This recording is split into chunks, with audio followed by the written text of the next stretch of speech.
दोस्तों, आज की मेरी ये वीडियो उन सभी स्टूडेंट की आवाज़ है जो अपनी स्टडी को लेकर अवसाद में हैं, डिप्रेशन में हैं, आत्महत्या करना चाह रहे हैं। ऐसे स्टूडेंट जिन्हें शुरुआती दिनों में अपना सिलेबस इंटरेस्टिंग लगता था, लेकिन धीरे धीरे वही सिलेबस, वही सब्जेक्ट अब बोझ लगने लगा है। चाहे किसी भी तरह के कॉम्पिटिटिव एग्ज़ाम की तैयारी कर रहे हैं, ये उसका सिलेबस हो या फिर किसी बड़े गवर्नमेंट कॉलेज जैसे मेडिकल कॉलेज, इंजीनियरिंग कॉलेज में स्टडी कर रहे हैं, उसका सिलेबस हो। पहले इंटरेस्टिंग लगता था, अब बोझ लगने लगा है। अब लगता नहीं कि आगे हम कर पाएंगे। डिप्रेशन में चले गए हैं। माँ बाप को अपनी परेशानी कहना चाहते हैं पर कह नहीं पाते। सोचिए कितनी तकलीफ होगी उस स्टूडेंट के दिल में जो आत्महत्या करने पर मजबूर हो गया हो। अपने पापा के सीने से लगकर रोना चाहता है, माँ के गोद में सर रखकर रोना चाहता है, कहना चाहता है कि मम्मी पापा अब मुझसे नहीं होगा, मैं नहीं कर सकता, लेकिन कह नहीं पाता। कौन है जिम्मेदार स्टूडेंट की ऐसी सिचुएशन का, स्टूडेंट के अवसाद का, डिप्रेशन का? सॉल्यूशन क्या है स्टूडेंट के डिप्रेशन से बाहर निकलने का, मैं अपनी इस वीडियो के माध्यम से आपको बताऊंगी। देखिए दोस्तों, ये वीडियो मेरी सिर्फ स्टूडेंट के लिए नहीं है, सारे पेरेंट्स, सारी सोसाइटी, सब के लिए है, क्योंकि छात्र, बच्चे, स्टूडेंट हर घर में हैं। दोस्तों, एनसीआरबी के आंकड़ों के अनुसार हर साल देश में हजारों छात्र आत्महत्या करते हैं। पिछले 5 सालों के आंकड़ों पर नज़र डालें तो 2017 में कुल 9,905 छात्रों ने आत्महत्या की। वहीं साल 2018 में 10,159 छात्रों ने आत्महत्या की। 2019 में ये आंकड़ा 10,335 था और 2020 में ये 12,526 तक पहुंच गया, जबकि 2021 में कुल 13,079 छात्रों ने आत्महत्या की। कौन है जिम्मेदार इन सब का? कोटा मेडिकल कॉलेज की एक छात्रा जिसने अपने सुसाइड नोट पर ये बातें लिखी थी। डियर मम्मी, आपने मेरे बचपने का, मेरे बच्चे होने का फ़ायदा उठाया। आपने मुझ पर अपनी मर्ज़ी चलाई, मुझे मेरे इंटरेस्ट का सब्जेक्ट नहीं दिलवाया, साइंस सब्जेक्ट दिलवाया, जबकि मेरी रुचि, मेरा इंटरेस्ट ज्योग्राफी, हिंदी, हिस्ट्री में था। मुझे मेडिकल की ये पढ़ाई अब बोझ लगने लगी है, अब मुझसे नहीं होगा।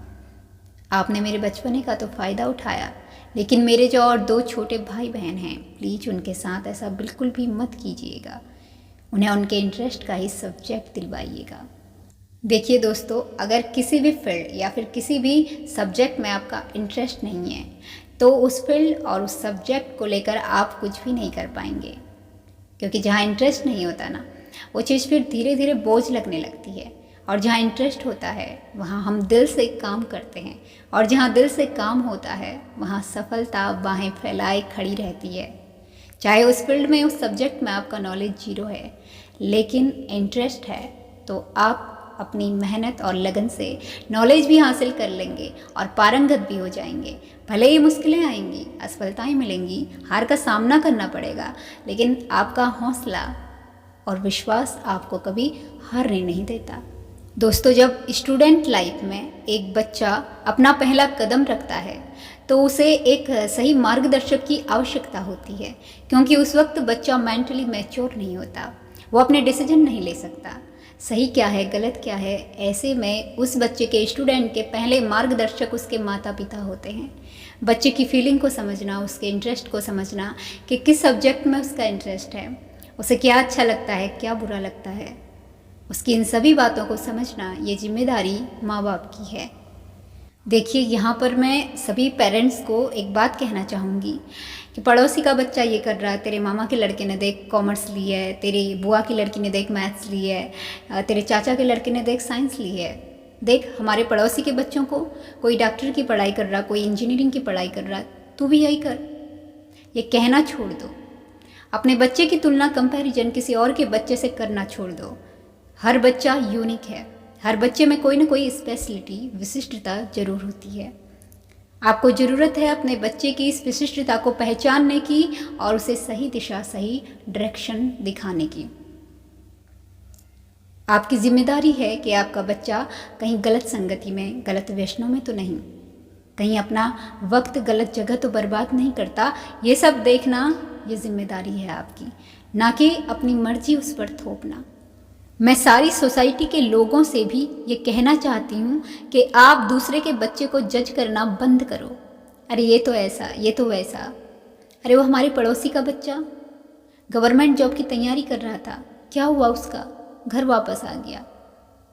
क्या करेगा वो? उसके बस की नहीं कुछ भी। बंद करो ये सब कहना। आपकी इन बातों का गहरा प्रभाव पड़ता है स्टूडेंट की लाइफ में। दिखाई नहीं देता प्रभाव, लेकिन इनडायरेक्टली काम जरूर करता है। डियर स्टूडेंट, मैं आपको भी एक बात कहना चाहती हूँ।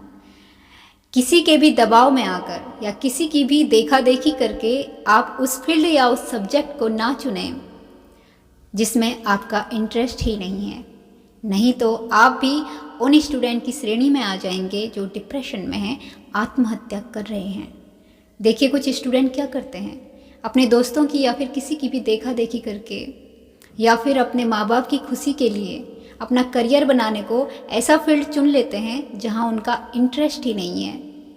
क्या होता है फिर ऐसे स्टूडेंट के साथ? जब सिलेबस हाथों में आता है, सामने आता है, तो लगता है कि हम कर लेंगे, सारी दुनिया तो कर रही है, हम भी कर लेंगे। कौन सा ऐसा कार्य है जो असंभव है? आई कैन डू इट, मैं कर सकता हूँ। लेकिन फिर धीरे धीरे वही सिलेबस उसको बोझ लगने लगता है। कई दिनों तक दिमाग में यही विचार चलने लगते हैं, करूँ या ना करूँ, क्या करूँ, छोड़ दूँ, घर चला जाऊँ, पढ़ाई में मन नहीं लगता, क्लास भी सही से अटेंड नहीं करता, घर जाऊँ छोड़ दूँ पढ़ाई तो पड़ोसी क्या कहेंगे, मम्मी पापा से क्या कहूँगा, दोस्तों से क्या कहूँगा, जो मम्मी पापा को इतने बड़े बड़े सपने दिखाए उसका क्या, जो कहकर आया था कि आऊँगा, वापस आऊँगा तो कुछ बनकर आऊँगा, उसका क्या। ऐसी सिचुएशन में बच्चे का दिमाग काम करना बंद कर देता है। फिर वो कुछ सोचता समझता नहीं, बस एक ही रास्ता दिखाई देता है, आत्महत्या, बस और कुछ भी नहीं। माँ बाप से बहुत कुछ कहना चाहता है, अपनी तकलीफ, अपनी फीलिंग माँ बाप को बताना चाहता है, पर कह नहीं पाता। एज ए स्टूडेंट मैं इस सिचुएशन से गुजर चुकी हूँ, लेकिन मैंने हार नहीं मानी। मैंने डर को फेस किया, हिम्मत की ये कहने की कि पापा अब मुझसे नहीं होता, प्लीज़ एक और मौका मुझे दे दो। अब मैं उस फील्ड में काम करना चाहती हूँ जहाँ मेरा इंटरेस्ट है। कभी धांधली, कभी पेपर लीक हो जाना, कभी एग्ज़ाम क्लियर भी हो गया तो रैंकिंग लिस्ट में नाम ना आना। हर एक मिडिल क्लास फैमिली का बच्चा इन्हीं सब में उलझ कर रह जाता है, फंस कर रह जाता है। मैंने नहीं सोचा मेरे पड़ोसी क्या कहेंगे, मेरे रिश्तेदार क्या कहेंगे। मैंने सोची अपने माँ बाप की, मैंने सिर्फ अपने दिल की आवाज़ सुनी और मैं आज उस फील्ड में काम कर रही हूँ जहाँ मेरा इंटरेस्ट है और मैं खुश हूँ। डियर स्टूडेंट, आप भी ये कहने की हिम्मत रखो कि मम्मी पापा अब मुझसे नहीं होगा, बस एक मौका मुझे और दे दीजिए। अब मैं अपने इंटरेस्ट का कुछ करना चाहता हूँ। भाड़ में जाए पड़ोसी, भाड़ में जाए सोसाइटी वाले, भाड़ में जाए सब कुछ, बस अपने दिल की आवाज़ सुनो।